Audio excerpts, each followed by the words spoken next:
Okay, so if you accidentally hit your thumb with a hammer, you don't have to wait a decade for the pain. No, not at all. The pain is immediate, it's aggressive, and frankly, it's just rude. And that's exactly what a symptom is supposed to do, right? It's a It's warning. the body's alarm system, and it's doing its job perfectly. But what if we told you that for the most dangerous, uh, widespread chronic diseases, the ones that actually get us in the end, that alarm system is, well, it's basically useless. It's switched off. Or, more accurately, it's designed to only go off when the house is already 90% burned down. That is the bizarre and kind of terrifying premise of today's deep dive. Yeah. We are looking at the silent deceptions of the human body. Yeah, we're exploring why you can be progressing toward a major life-altering diagnosis for 10, even 20 years and feel completely fine. Our mission today is to really understand why our body, which is built for survival, is actually terrible at giving us early warnings about chronic damage. We all think pain is the benchmark, you know? But for things like high blood pressure, type 2 diabetes, liver disease, the body just holds its peace until it's running on fumes. Okay, let's zoom in on this silent survival mode. The numbers on how much damage the body tolerates before complaining are honestly just shocking. It's almost a curse of over-engineering. It really is a curse in the modern world. Take the kidneys, for instance. They are the ultimate filters. They filter all the blood in your body every 30 minutes or so, right? Exactly. And your body is so robust, it can function just fine. You can have totally normal blood work, even when you've sustained up to 90% damage. 90, as in 90. 90%. That means 9/10 of your kidney function can be gone before you get those classic late-stage symptoms like severe fatigue or swelling. The body it ramps up that last 10% to compensate. So if you're diagnosed with significant kidney disease, the damage wasn't from last month, it was from the last 2 decades. Precisely. You were just too resilient to notice. It's this strange evolutionary irony. Our own survival instinct lets the destruction go way too far. And it's not just the kidneys. Oh, no. It's true for other organs, too. The liver is famous for this. It's incredibly regenerative. You can literally remove 75% of your liver. Wow. And provided you stop whatever's damaging it, the rest can just grow back. That's like cutting off 3/4 of a muscle and watching it fully regenerate. It's amazing. It's amazing, but that ability to tolerate abuse means you never get a headache, you never get a sharp pain until the damage is absolutely critical. Waiting for a liver symptom it's waiting for a disaster. And the arteries are the real sneak in all this. We talk about atherosclerosis, plaque building up. Mm. If your house plumbing gets clogged, you notice the water pressure drop pretty fast. But with our bodies, atherosclerosis gives almost no warning until the arteries are, 70% blocked. 70%. You feel nothing. And then suddenly, bam, the pathway is severely compromised and you have a major cardiovascular event. People go to the doctor feeling fine, maybe just a little tired, and leave with this shocking diagnosis. Yeah, because they mistook those subtle late warnings for just getting older. Okay, let's talk about those subtle late warnings. Mhm. Because the body is throwing out hints, but we're misinterpreting them. Totally. Things like chronic fatigue that never seems to go away, feeling stiff, or needing to get up multiple times a night to urinate. And the big one. And the big one, carrying that stubborn belly fat. People just assume, oh, this is just the inevitable march of time. Right. I'm just getting older. When in fact, these are symptoms of major underlying metabolic stress. It's not normal aging, it's the start of metabolic debt. Okay, let's unpack the biggest culprit that operates in that long 15 to 20-year shadow. Type 2 diabetes and insulin resistance. This is where it gets really wild. Let's start with what I call the great sugar paradox. If you were to measure all the sugar in your entire bloodstream right now, assuming you have normal blood sugar, it would add up to about 1 teaspoon. A single teaspoon for your whole body. That's it. That's all the sugar that should be circulating in all 5 or 6 liters of your blood? And yet, if you have a soda or a pastry or a big pasta dinner, you just consume the equivalent of 10, 15, maybe 20 teaspoons of sugar. Instantly. So if we eat that much and our blood only has room for 1 teaspoon, how on earth do our labs come back normal for years? That is the beautiful and ultimately destructive compensation mechanism at work. The answer is insulin. The ultimate bouncer at the club trying to keep the crowd under control. Perfect analogy. Insulin's job is to protect your arteries. High blood sugar is toxic. It literally pokes holes in the arteries and damages your organs. Okay. So when you dump 15 teaspoons of sugar into your system, insulin immediately rushes out to vacuum that sugar out of the bloodstream as fast as possible. It is saving you from acute poisoning every single day. But if insulin is the hero cleaning up the mess, why are we always hearing about how high insulin is the problem? What's the catch? The catch is that this high insulin phase, this cleanup phase, lasts for 15 to 20 years. Think about it. The insulin team is brilliant, but when they vacuum up all that sugar, it has to go somewhere. Your body can only burn so much for immediate energy, So the rest goes into storage. and that storage is fat.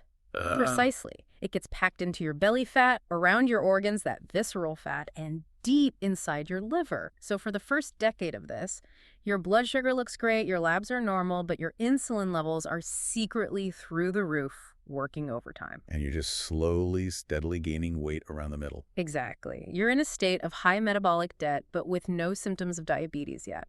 You just think you need bigger pants. That is the definition of silent deception. You feel fine, while internally your body is in a low-grade panic mode for 2 decades. It just keeps going until you hit the breaking point. After 15 or 20 years of this constant high demand, the pancreas, the organ making the insulin, it just gets exhausted. It's tired. The cells can't produce enough effective insulin anymore. That's when the sugar finally starts spilling over into the blood, and your doctor says, you now have type 2 diabetes. So insulin resistance isn't really the disease. It's the body's total exhaustive compensation effort that finally failed.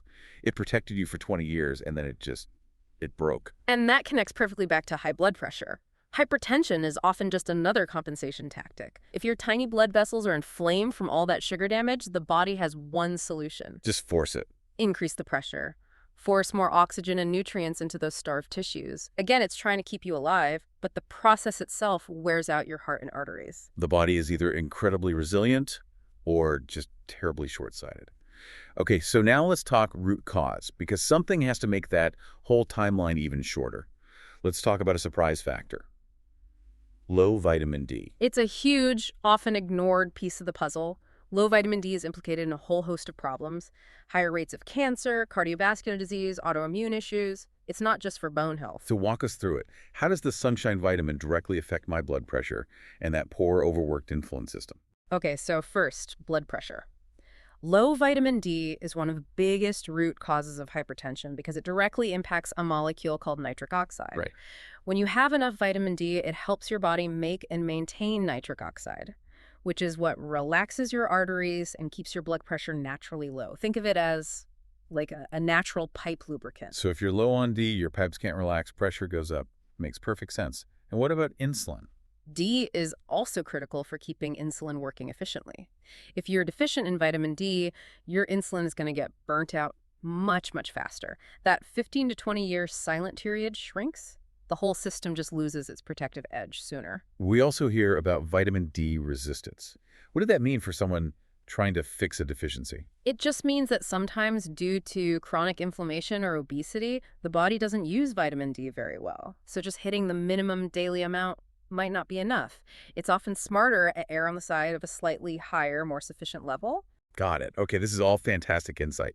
So if we know we're operating with these deceptive, failing compensation systems, prevention is everything.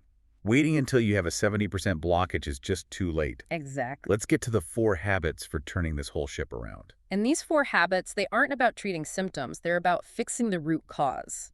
The sugar overload, the metabolic debt, all of it, and they work together. Habit number 1, exercise, but with a twist. The basic rule is simple. Go for a short walk after you eat. Yes.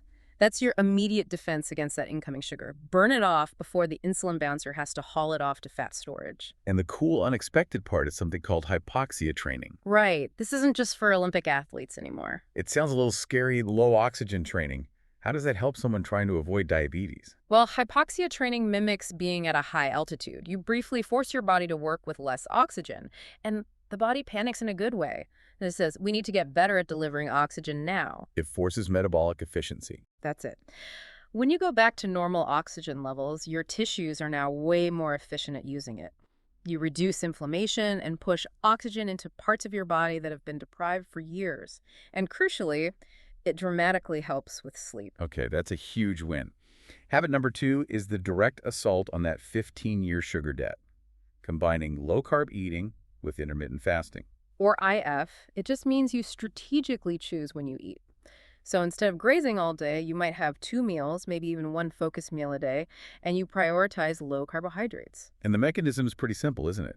You're just giving that overworked insulin balancer a much-needed day off. You're letting your insulin levels finally drop and stay low for a while. This is the fastest way to reverse insulin resistance. When you combine that with low carbs, you see huge improvements in blood pressure and weight loss practically overnight. Habit number 3 is the simplest one and the one we all ignore. Sleep. Your goal should be realistic, but consistent. Just find an additional 30 to 60 more minutes of quality sleep every night. Just a little more. That's it. Every single repair mechanism in your body works better when you're rested. If you're sleep deprived, your body stresses out, releases cortisol, and that drives up your blood sugar all over again. And you can see the synergy here.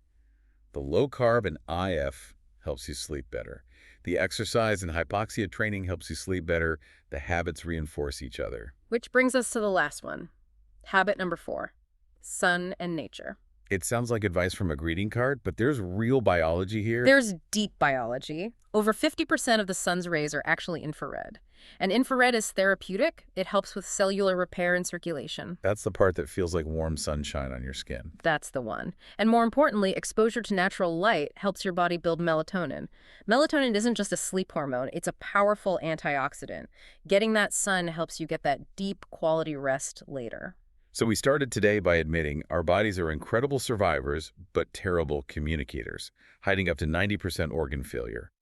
We traced that 20-year path of metabolic debt from the overworked insulin vacuum cleaner. And we've mapped out 4 habits, managing sugar, oxygen rest, and nature, to basically reboot the whole system. The takeaway has to be this. Prevention is the only game in town. We can't afford to wait for the late-stage diagnosis, for the official stamp of kidney failure or type 2 diabetes. By then, the damage is catastrophic. We have to stop relying on our deceptive, albeit robust, compensation systems. So something to think about until next time. If your body is capable of hiding 90% of kidney damage without a whisper of pain, what else is it currently working overtime to keep secret from you right now? That's something worth investigating.